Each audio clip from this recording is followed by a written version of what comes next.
Well, boys and girls, ladies and gentlemen, we've got the match that we were all hoping for. That's sounds like a cliche, but it's the most fitting thing I can say right now, I think. After the French Open final, we were just waiting for that next Alcaraz Sinner major final, and we've got it in the very next major at Wimbledon. I cannot wait. Alcaraz going for his third Wimbledon title in a row, and Sinner going for his first Wimbledon. It's going to be absolutely electric. I think we can all just acknowledge that. It's going to be cinema. We just hope for another great match, and I cannot wait to see what will happen. So I'm going to preview the match, break down my thoughts on the odds, the head-to-head, the surface, their fatigue levels, all of it. This is the slice presented by Betway. Let's get into it.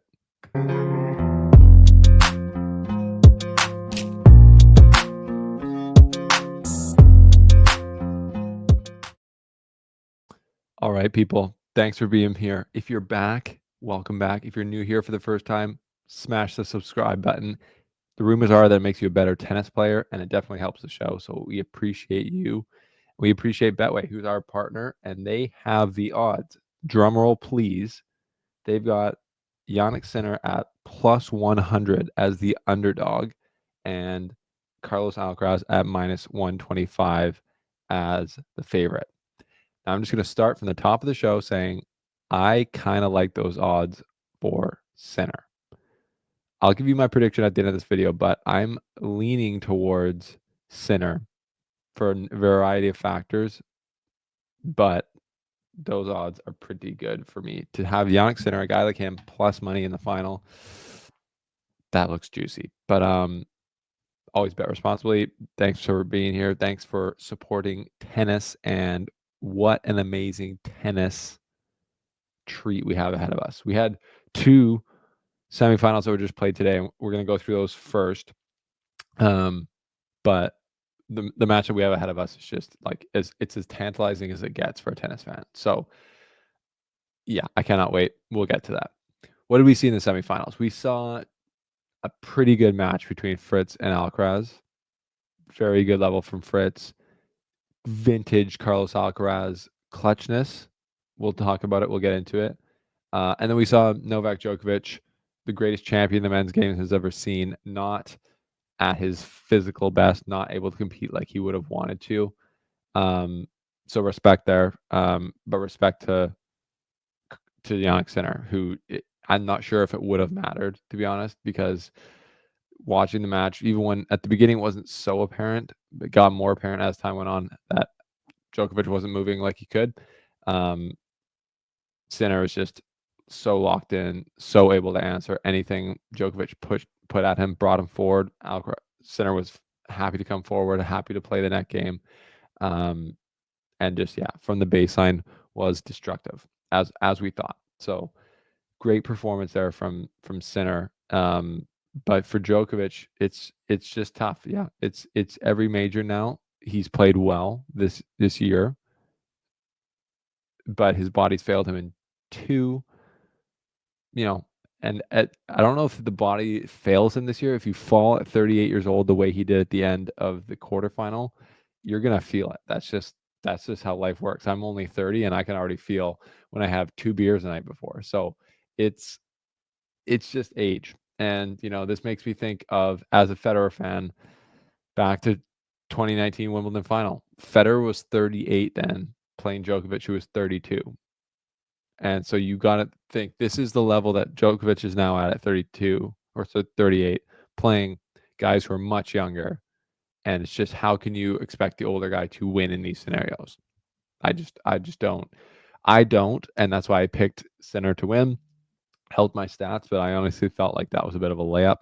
So I'll give a prediction at the end of this one, but won't be a title video because I just feel like it's too close to really do that. But anyways, let's get into what happened in the semifinals today. Fritz versus Carlos, Sinner versus Djokovic. Sinner 6-3, 6-3, 6-4. We'll look at the stats there quickly, but I don't really they're not that, important, really. Sinner won this. He was clearly the better player. was clearly the more fit player, but just in general, the better player. 81% first serves won, 63% second serves won, 17% for Djokovic. So Sinner just absolutely teeing off. Net points won, only 17. He only had to come to net 17 times, probably not enough. Won 65% of those. Winners 36-17, incredible. 27-28. But yeah, I don't think the stats there are that important. It's to me, Sinner, was the dominant player, was the healthier player. That's the story right there. Huge respect to Novak for finishing the match and putting in another great performance. So if you're a fan of Novak, you got to hold your head high and be like, he's going to be relevant at majors going forward, and he's going to continue to search for 2025, I think. But having to go through Sinner and then Alcaraz, maybe the biggest challenge of his career. So let's look at the stats of Fritz Alcaraz, because this was a battle. This was a great match, and Carlos Alcaraz shows again why he's the player that he is. Wins the first set 6-4, then loses the second set 7-5. Close set. Fritz got a break though. Alcaraz played a bit of a dip in a game later in that I believe at the 5-all game in the second set. Fritz broke for 6-5 and then served it out. But look at the stats here. On serve, this is kind of crazy. And it shows that I think Fritz needs to improve on his return. 88% first serves won for Alcaraz. 80% won for Fritz, which is good. He had a massive serve, 19 aces. But yeah, I think Alcaraz having almost 90% first serve points won is way too high. It's making it too easy on his serve. I think I don't know the stats. I don't have the stats up in front of me. I guess I could.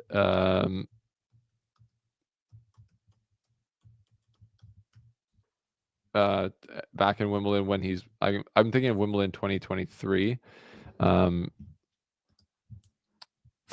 First win percentage on first serve there for Alcaraz was 70% according to Google, and against Fritz here he won 88%. So obviously Alcaraz still won the match against Djokovic in 2023, but it's super close. 5 sets could have gone either way. And Djokovic was able to win a lot more percentage of Alcaraz's first serve. So I think you have to win more percent of the first serve than Taylor was able to do today. But he did get a break, and he did hit 44 winners to only 24 unforced errors. So really, Fritz did nothing wrong in this match. Like the returning is an area that could have been improved upon. But again, you're returning Carlos Alcaraz's serve. Yes, it's not the biggest serve in the world. Yes, it's not the best serve in the world, but you're still playing Carlos Alcaraz behind that serve in the rally. So he's going to win most of those points. 88% is just too high. But Fritz only made 24 unforced errors. 38 winners for Alcaraz, less winners than Fritz. 25 unforced errors, one more unforced error. So very close match, actually. 122 total points, 112. Fritz played a great match. What it came down to after the lost set for Alcaraz, we've always said, Alcaraz can lose a set and it doesn't really matter. He comes back, wins 6-3, and then it goes to a tiebreak. The 7-6 fourth set tiebreak was vintage Carlos, but it was also impressive from Taylor because, and again, both guys played great in the 4th set. This is just a 4th set stats: 15-8 winners for Fritz, 13-5 for only 5 unforced errors for Alcaraz. But as I remember that 4th set tiebreak, Fritz was down, I believe. Yeah, he was down a bit. I think 3-1 or something like that. And then he went on a roll to get it to, I think, 6-3. And he had because he was returning super deep. He got both points on the Alcaraz serve at one point, and then had set points, and Alcaraz locked in, won both of those points.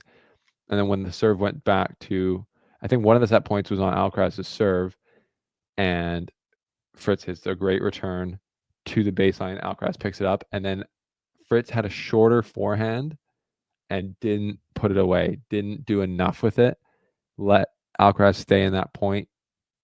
2 more shots later, Alcaraz is pressing, on the gas and wins the point. And it happened again. I think it actually happened on match point where Alcaraz won. Sinner had Fritz had a forehand to hit, and he didn't really hit it. He hit it to Alcaraz's forehand, and then he put it at Fritz's feet, wins the point. That might have been the point to set up set point or match point. But the point is, Fritz did things right, set it up to the moment with returns, wasn't able to capitalize though. And I just think that's like a tiny mental, lack of confidence in those moments to hit the shot that he knows he can. Like any other time during that match or against any other opponent, he's probably hitting a bigger forehands than he did at that point, and it hurt him there. And that's the Alcaraz effect, though. Alcaraz capitalizes on that, stays in the point, doesn't miss himself, and just gets it done. Finds what he needs to get it done. So that is Alcaraz in a nutshell, and that's why I said it's vintage Alcaraz in that match, and especially that tiebreaker. So, yeah, there you have it. If you're a Fritz fan, hold your head high. I just don't know how he's going to get through both of these guys if he has to play them. Similar to Djokovic right now, but Fritz is kind of clearly, I don't know, right now the 4th best player in the world, behind Djokovic, Alcaraz, and Sinner, in my opinion, right? So that's pretty big. That's pretty big. But what is also pretty big is the final coming down the pike. Sinner, Alcaraz. Can you believe it? So let's get into it. The head-to-head. The head-to-head is currently 8-4 for Alcaraz. And yes, everyone knows he's won the last 5 matches. So is that going to be in Sinner's head? I don't really think so. I think that Sinner will know that at the French Open, yes, he had 3 championship points and he didn't win it. Like I said back then, that was not choking it away. Those 3 points were on Alcaraz's serve. Then, yes, Sinner could have served out. He wasn't able to, but I think he knows, and he's the champ. Like he played like it today against Djokovic. Like he knows he was right there, and I know he believes he can beat Alcaraz. And this is a better surface for him to do it than the French Open, to be fair. So I think the head-to-head gives Alcaraz confidence, but I don't think it really detracts that much confidence from Sinner. So I think that, and if we're looking at the head-to-head and its relation to court speed, their last matches were Roland Garros, clay, Rome, slow clay, Beijing, not a super fast hard court, Roland Garros, slow clay, Indian Wells, slow hard court. So this is the fastest court they've played on in their last 6 matches, and that's going to help Sinner, I believe. So the court speed, the court surface.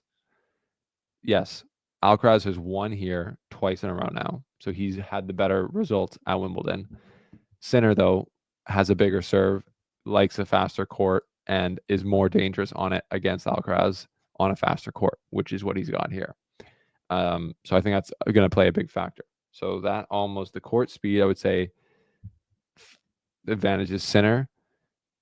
Alcaraz moves on this surface is better than anyone, and he's won here twice in a row against Novak Djokovic. So he knows how to play on this court better.